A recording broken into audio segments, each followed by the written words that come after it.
The Lallin Top Show is brought to you by My Store Hub, her store online. Cooker की अगली सीटी से पहले ना ये ढाबा ऑनलाइन कर देना है।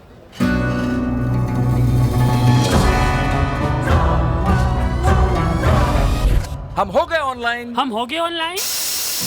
आ गया है माई स्टोर ऐप। ये किसी भी स्टोर को ऑनलाइन करे सिर्फ 15 सेकंड में। माई स्टोर, अब हर स्टोर ऑनलाइन।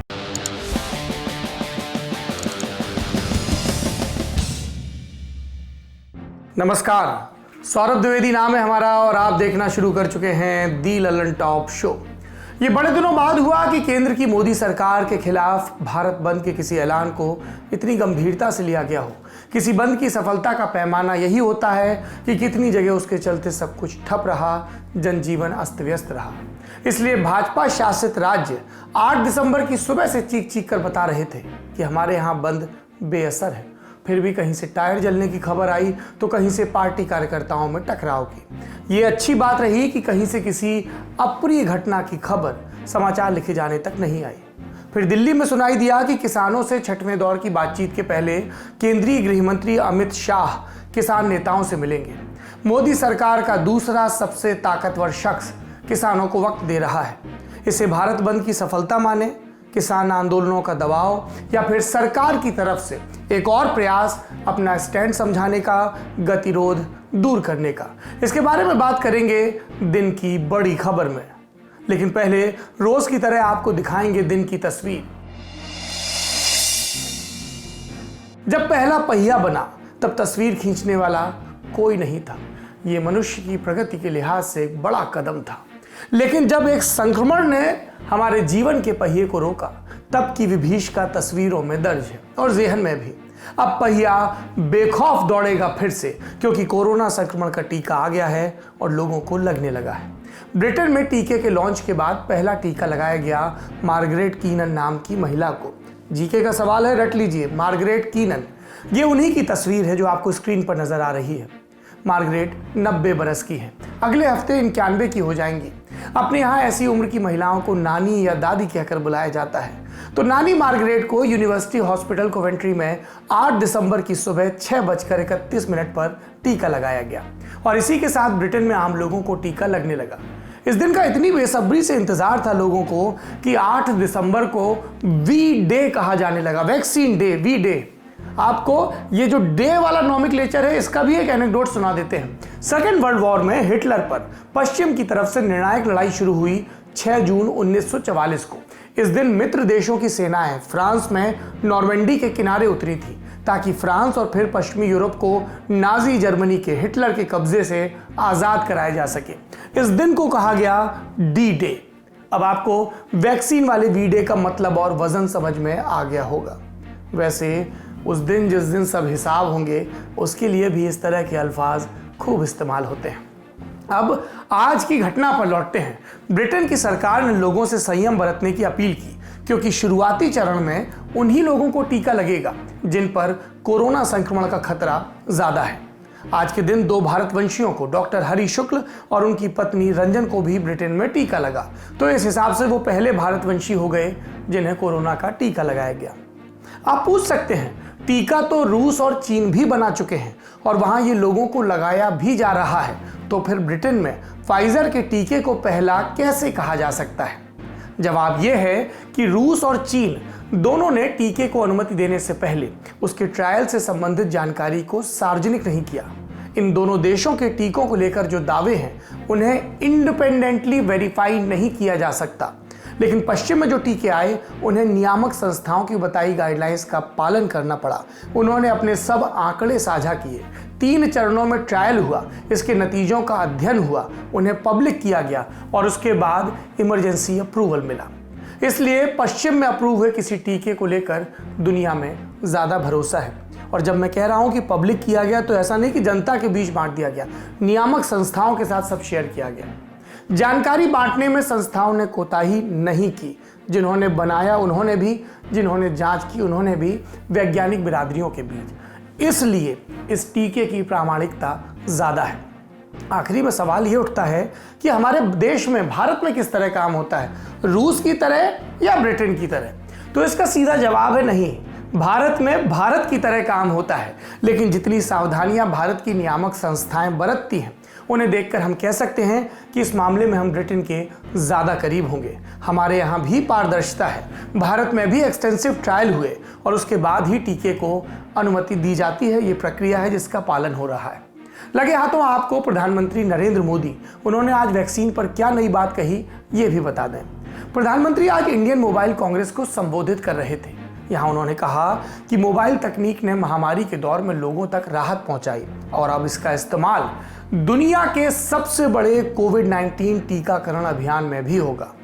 भारत में एस्ट्राजेनेका, भारत बायोटेक और फाइजर, इन 3 कंपनियों ने इमरजेंसी अप्रूवल के लिए आवेदन दिया है। फिलहाल drug controller general of India का दफ्तर इन आवेदनों के साथ आई जानकारी का अध्ययन कर रहा है। इसके बाद ही टीके को अनुमति देने या न देने पर फैसला होगा। लेकिन इतना बताया जा सकता है कि अब टीका आने में लंबा वक्त नहीं लगेगा। नानी मार्गरेट जैसी तस्वीरें आने वाले वक्त में भारत में भी नजर आएंगी। लेकिन यहाँ हम ब्रिटेन वाली चेतावनी को दोहरा दें, टीका आया भी तो उसे ज़्यादा खतरे में होने वाले लोगों को, वल्नरेबल ग्रुप्स को पहले दिया जाएगा। पहले जो डॉक्टर्स हैं, फ्रंटलाइन वर्कर्स हैं, फिर बुजुर्ग हैं और उसके बाद जवानों का नंबर आएगा। तो संयम दिखाइए और साथ में 2 गज दूरी, मास्क है ज़रूरी जैसे नारों को बरतते भी रहिए। अब चलते हैं दिन की सुर्खियों की तरफ। पहली सुर्खी चुनाव से जुड़ी है। जी, मोदी जी ठीक कहते हैं, चुनाव की खबरें आती ही रहती हैं। केरल में स्थानीय निकाय चुनाव के लिए मतदान शुरू हो चुका है। पहले चरण में दक्षिण केरल के 5 जिलों में मतदान हुआ, जिसमें सबसे हाई प्रोफाइल जिला था तिरुवनंतपुरम। राजधानी तिरुवनंतपुरम की नगर निगम में 100 सीटें हैं। 2015 में यहाँ लेफ्ट डेमोक्रेटिक फ्रंट यानी कि LDF, यूनाइटेड डेमोक्रेटिक फ्रंट यानी कि UDF और भाजपा, इन तीनों के बीच कड़ा मुकाबला हुआ था। दोपहर 1 बजे तक 5 में से 4 जिलों में मतदान 50% से ऊपर निकल गया था। मतलब अच्छा वोटर टर्नआउट रहा। केरल के बचे हुए 9 जिलों में दूसरे और तीसरे चरण में मतदान होगा। क्रमशः 10 और 14 दिसंबर को, नतीजे आएंगे 16 दिसंबर को। चुनाव की बात चली तो ये भी जान लीजिए कि आज राजस्थान की पंचायत समितियों के भी चुनाव नतीजे आए। इनके बारे में विस्तार से आपको कल बताएंगे जब नतीजे स्थिर हो जाएंगे। लेकिन जिक्र इसलिए क्योंकि आप जाने कि राजस्थान में नगरीय निकाय के चुनाव में कांग्रेस का प्रदर्शन अच्छा रहा था, लेकिन पंचायत चुनाव को लेकर दबाव दोनों तरफ है। कांग्रेस को प्रदर्शन दोहराना है और भाजपा को साबित करना है कि उसमें खेमेबाजी नहीं है। कृषि कानूनों पर भाजपा अपने स्टैंड के बीच इन चुनावों में कैसा प्रदर्शन करती है, इससे राजस्थान में उसके नेताओं का प्रदर्शन भी आंका जाएगा। अगली सुर्खी ये बनाई इंडियन एक्सप्रेस अखबार की लीड स्टोरी ने।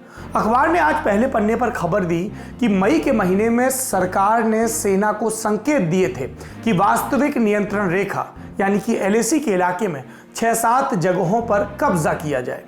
अखबार के लिए रिपोर्ट लिखने वाले कृष्ण कौशिक ने सरकारी सूत्रों के हवाले से दावा किया कि सरकार की तरफ से संकेत मिलने के बाद सेना ने योजनाएं बनाई, जिसके नतीजे में मुखपरी, रेजोंगला, रेचिल्ला, गुरुंग हिल और पेंग्योंग सो के दक्षिण में ऊंचाई के इलाकों को अपने नियंत्रण में सेना ने ले लिया। संकेत दिए गए कि पॉलिटिकल सिग्नल शब्द का इस्तेमाल हुआ। मतलब ये संकेत राजनीतिक नेतृत्व की तरफ से आया, नरेंद्र मोदी सरकार की तरफ से आया। इस रिपोर्ट के आने के बाद से टिप्पणीकार इस बात का हिसाब लगा रहे हैं कि राजनीतिक नेतृत्व का ठीक मतलब क्या लगाया जाए। हम भी किसी अटकल से परहेज करते हैं। चूंकि देश में नरेंद्र मोदी सरकार है, इसलिए हमने ये बात कही।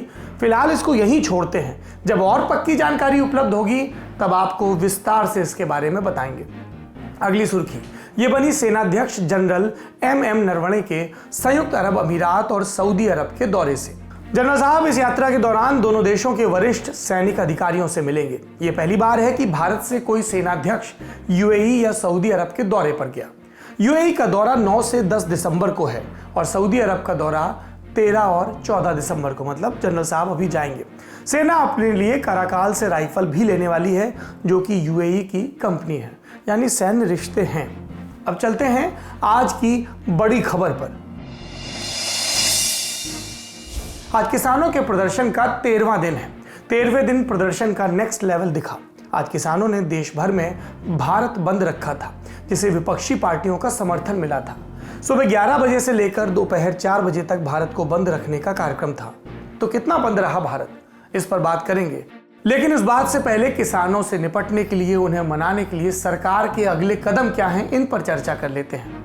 अब तक कृषि मंत्री नरेंद्र तोमर और फूड प्रोसेसिंग और दूसरे मंत्रालयों से जुड़े मंत्री पीयूष गोयल किसानों से बातचीत कर रहे थे, पर बात बनी नहीं। तो अब मोदी सरकार ने अपने सबसे ताकतवर मंत्री और मुख्य रणनीतिकारों में से एक अमित शाह को आगे किया।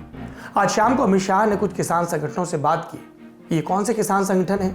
इसमें सबसे बड़ा नाम है राकेश टिकैत का, भारतीय किसान यूनियन के संस्थापक महेंद्र टिकैत के बेटे। इसके अलावा भारतीय किसान यूनियन के राष्ट्रीय प्रवक्ता भी हैं वो। यूपी की तरफ से धरने प्रदर्शन का मोर्चा राकेश टिकैत ने ही संभाल रखा है। उनके साथ दर्जन भर और किसान नेताओं ने अमित शाह से मुलाकात की। इस बैठक पर हमारे राजनीतिक संवाददाता सौरभ त्रिपाठी की भी नजर थी। आइए सौरभ से जानते हैं कि बैठक में क्या हुआ।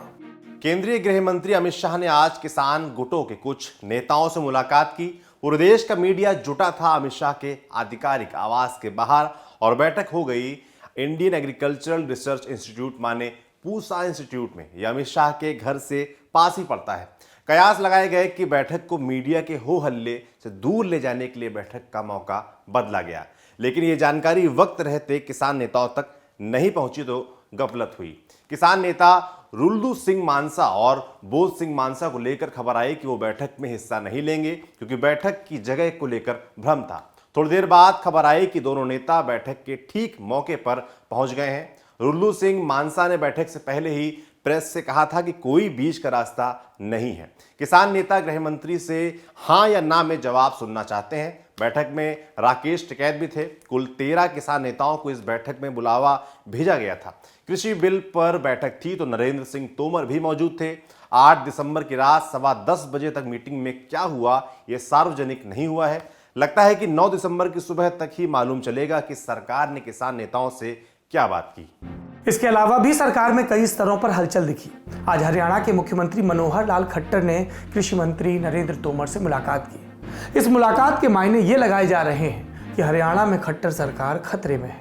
हरियाणा में बीजेपी और दुष्यंत चौटाला की जेजेपी गठबंधन की सरकार है। जेजेपी के 5 विधायकों ने किसान आंदोलन को समर्थन देने का ऐलान किया है और केंद्र सरकार से तीनों कृषि कानूनों को वापस लेने की मांग की है।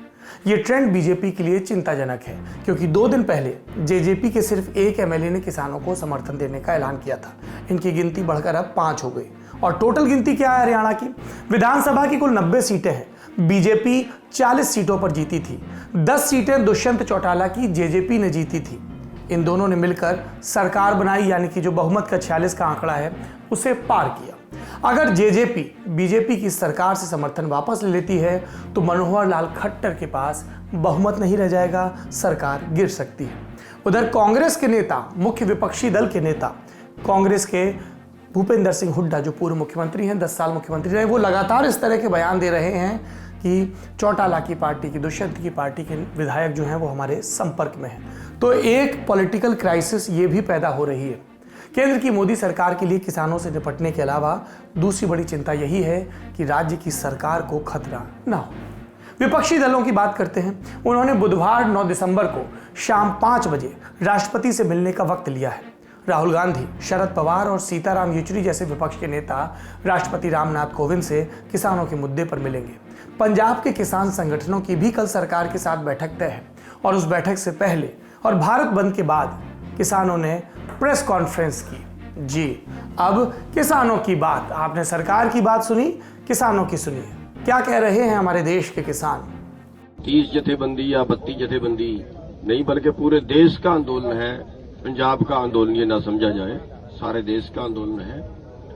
और 5 दौर की बातचीत में अभी तक कोई बहुत ज्यादा हम सफलता नहीं कह सकते, लेकिन आज फिर अमित शाह जी ने मीटिंग बुलाई है और उसमें जा रहे हैं। उसमें क्या निकलेगा तो जाके ही पता लगेगा। लेकिन हम कहना ये चाहते हैं कि सरकार को देख लेना चाहिए कि ये केवल किसान का आंदोलन भी नहीं बचा। अब तो पूरा जन समर्थन आज का जो बंद है उसको सुपर बंद कहा जा रहा है और कश्मीर से कन्याकुमारी तक का बंद है। आज सभी प्रदेशों में, छोटे बड़े सभी प्रदेशों में इसका अच्छा असर देखने को मिला है, जो खबरें आ रही हैं। तो इससे उनको समझ जाना चाहिए कि अब बात मानने के अलावा कोई चारा नहीं। और फिर हम दोहराते हैं कि हमारी जो मांगे हैं तीनों अध्यादेशों को वापस करवाने की, एमएसपी की गारंटी का कानून बनवाने की। इससे नीचे हमारा कोई फैसला नहीं होगा। और अमित शाह जी आज बुला रहे हैं, उनको जाएंगे, उनकी सुनेंगे, उसके बाद ही अपना कोई फैसला करेंगे कि हमने क्या करना है।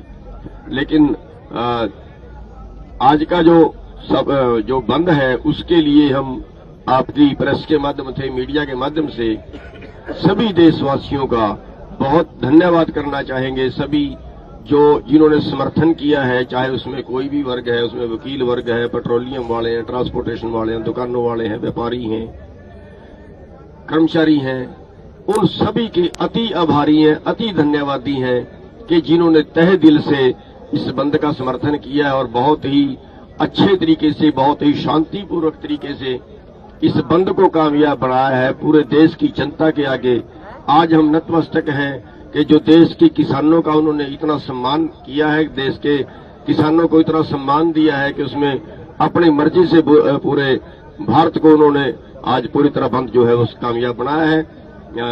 दोबारा फिर मैं एक बार सभी देशवासियों का, सभी समर्थन करने वालों का और सभी वर्गों का, सभी संगठनों का धन्यवाद करना चाहूंगा। बहुत बहुत धन्यवाद। अब इस पर बात करते हैं कि किसानों का भारत बंद कार्यक्रम कितना सफल रहा। 26 नवंबर को किसानों का दिल्ली चलो आंदोलन शुरू हुआ था। मुख्यतः आंदोलन को समर्थन पंजाब, हरियाणा और पश्चिमी यूपी के कुछ हिस्सों से मिला। फिर देश के अलग अलग हिस्सों से छिटपुट प्रदर्शनों की खबरों का सिलसिला आने लगा। पर मुख्यतः हम कहें तो आंदोलन फिलहाल दिल्ली की सीमाओं तक ज्यादा फोकस्ड है। भारत बंद के जरिए पहली बार पूरे देश को इससे जोड़ने की कोशिश किसान संगठनों ने की और बंद का देश में मिला जुला असर रहा। ये मिले जुले का मतलब क्या है, राज्यवार समझते हैं, आ जाएगा समझ में। शुरुआत पश्चिम बंगाल से। पश्चिम बंगाल में ममता बनर्जी की सरकार यानी नरेंद्र मोदी के प्रतिपक्ष की सरकार। ममता बनर्जी ने किसानों के भारत बंद का समर्थन किया, लेकिन बंद का ज्यादा असर पश्चिम बंगाल में नहीं दिखा।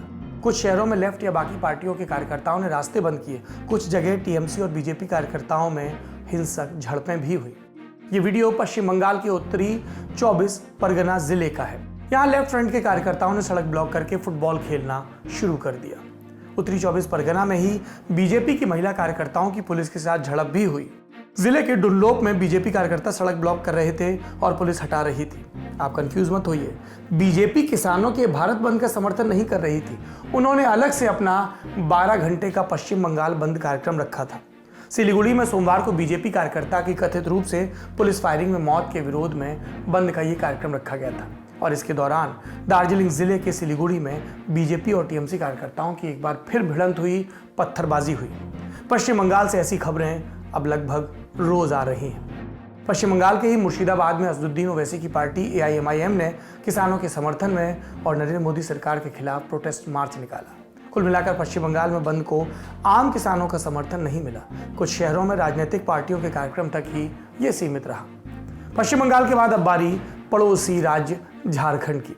झारखंड में जेएमएम और कांग्रेस गठबंधन की सरकार है। दोनों ही पार्टियों ने बंद का समर्थन किया और सत्ताधारी पार्टियों के मंत्री और विधायक प्रदर्शनों में हिस्सा लेते नजर आए।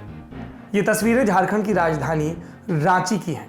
यहाँ हेमंत सोरेन सरकार में कृषि मंत्री बादल पत्रलेख रिक्शा लेकर प्रदर्शन में शामिल होने निकले। वित्त मंत्री रामेश्वर उरांव भी बंद के समर्थन में ऑटो चलाते दिखे। कांग्रेस और जेएमएम के कई और विधायक भी अपने कार्यकर्ताओं के साथ सड़कें जाम करने में शामिल रहे, लेकिन यहाँ भी बंद ज्यादातर सांकेतिक रहा।